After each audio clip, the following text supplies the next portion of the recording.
আমি তো আমার ভাইকে হারাইছি, আমার বাবা মা ওনাদের সন্তানকে হারাইছে। জগন্নাথ বিশ্ববিদ্যালয়ের ছাত্র আলোচিত জুবায়ের হত্যাকাণ্ডের রহস্য উদ্ঘাটন সংক্রান্ত প্রেস ব্রিফিং করেন অতিরিক্ত police commissioner crime and operation SN Mohammad Nazrul Islam. ত্রিভুজ প্রেম কাহিনীর এই রহস্যজনক হত্যাকাণ্ডের মূল হোতা ছিলেন বর্ষা, এমনটাই জানান প্রেস ব্রিফিংয়ে অতিরিক্ত পুলিশ কমিশনার। বর্ষার পরিকল্পনা অনুযায়ী জুবায়েরকে হত্যা করার তারা সিদ্ধান্ত নেয়।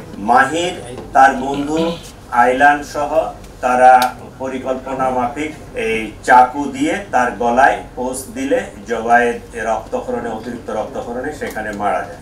আসামি গ্রেপ্তার বিষয়ে আরো চাঞ্চল্যকর তথ্য দিলেন অতিরিক্ত police commissioner SN Mohammad Nazrul Islam. আমরা অনেক সময় অনেক টেকনিক অ্যাপ্লাই করি, এটাও একটা আমাদের টেকনিক ছিল। তার ফ্যামিলির উপর ওই রকম চাপ ছিল যে ওরে আসে যদি আপনারা না দেন, আমাদের কাছে হস্তান্তর না করেন, তাহলে আমরা কিন্তু আপনাদের ফ্যামিলি মেম্বারদেরকে অ্যারেস্ট করব। এটা আমাদের একটা পার্ট, টেকনিকের পার্ট। ওরা যে এমনি স্বেচ্ছায় আসে ওই হস্তান্তর করছে বিষয়টা এরকম না, এটা একটা পুলিশি টেকনিকের একটা অংশ। ডিএমপির মিডিয়া বিভাগে এসে জুবায়ের হত্যার বিষয়ে যে তথ্য জানালেন জুবায়েরের বড় ভাই এনায়েত হোসেন সৈকত। আমরা ভেবে চিন্তে বিশেষ করে আমি আমার আব্বুর সাথে আবার ফ্যামিলি মেম্বারের সাথে কথা বলেই ওভাবে আমি এজাহারটা করেছি। এজাহারটা আপনারা দেখলে বুঝতে পারবেন। ও আসলে আমার ভাই একই সাথে আমার বন্ধু ছিল এবং ক্লোজ ছিলাম। ও যদি কোনো কিছু থাকতো আমাকে অবশ্যই বলতো, আমি এতটুকু বলতে পারি। কোনো ঝামেলা কিছু ছিল না। আর আসলে টিউশন তো আমরা করাই বিভিন্ন কারণে, আর্থিক একটু সাপোর্ট পাওয়া যায়, প্লাস হচ্ছে একটু এক্সপিরিয়েন্স বাড়ে। আপনারা জানেন এটা, আপনারাও ছাত্র ছিলেন। তো ওই জায়গা থেকে আমিও ওকে মানা করি না, শুধু একটাই সতর্ক করছি যে কোনো ধরনের কোনো যদি টের পাও যে কোনো কিছু হচ্ছে তোমার পক্ষ থেকে ওর পক্ষ থেকেও, তুমি ওখানে স্টপ যাবে। আমি তো আমার ভাইকে হারাইছি, আমার বাবা মা ওনাদের সন্তানকে হারাইছে। আমি হয়তো একটু স্বাভাবিক আছি বয়সের কারণে বা আমাকে এগুলো সামলাতে হচ্ছে, কিন্তু ওনারা আসলে সজ্ঞানে নাই, বারবার মূর্ছা যাচ্ছেন। আমাদের একটাই দাবি, যারা দোষী তারা সর্বোচ্চ যাতে শাস্তি পায়। দোষীরা শাস্তি না পেলে এখানে অনেক ধরনের সমস্যা, কারণ এ ধরনের কেস আরো মায়ের বুক খালি হবে।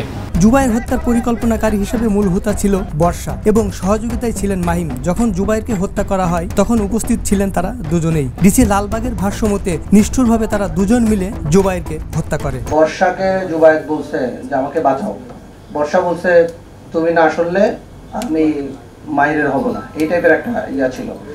আর আমাদের তদন্তে যেটা উঠে আসছে, দোতলা থেকে সে বাঁচার জন্যই মূলত, বর্ষাদের বাসা তো 5 তলায়, 3 তলায় বর্ষার 3 তলায় সিঁড়ি গোড়ায় ছিল এবং সে পুরা নিচের ইয়েটা দেখছে যে হত্যাকাণ্ড যে হয়েছে, বর্ষা নিজে কনফার্ম হয়েছে।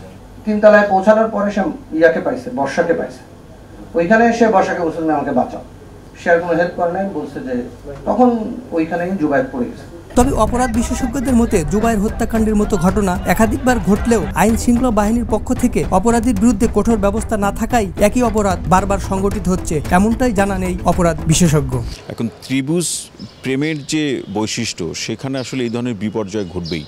সেটি শুরুতে ঘটুক কিংবা সম্পর্কের মাঝ পর্যায়ে ঘটুক অথবা কোনো একটা পর্যায়ে এই ধরনের সংঘাত সহিংসতা অনিবার্য হয় এবং সেই সংঘাত সহিংসতায় সাধারণত একজনকে বা একের অধিককে প্রাণ দিতে হয়। এই সম্পর্কগুলো যদি তারা সঠিক ধারায় পরিচালনা করতে না পারে, আমাদের অধিকাংশ সম্পর্কগুলোই আসলে দেনা পাওনা কেন্দ্রিক হয়ে যাচ্ছে। অর্থাৎ এই ত্রিভুজ প্রেমের ক্ষেত্রগুলো অধিকাংশ ক্ষেত্রে দেনা পাওনা কেন্দ্রিক। অর্থাৎ দেখা যায় যে হয় ছেলে অথবা মেয়ে একাধিক ব্যক্তির সাথে তার সম্পর্ক, যে সবার আগে, যার ভবিষ্যৎ সবার আগে তৈরি হবে বা যে সবার আগে চাকরি পাবে তার সাথে তার সম্পর্ক থাকবে, বাকি জনকে সে বাদ দিবে। ব্রিফিং শেষে ঢাকার আইন শৃঙ্খলা বিষয়ে সবাইকে সজাগ থাকার আহ্বান জানান অতিরিক্ত পুলিশ কমিশনার ও মিডিয়া বিভাগের ডিসি তালেবুর রহমান। শৃঙ্খলা, নিরাপত্তা, প্রগতি, আমরা এই মটো নিয়ে আছি। Sohel Rana, the news. দেশে দেশে সবার সাথে, দ্য নিউজ।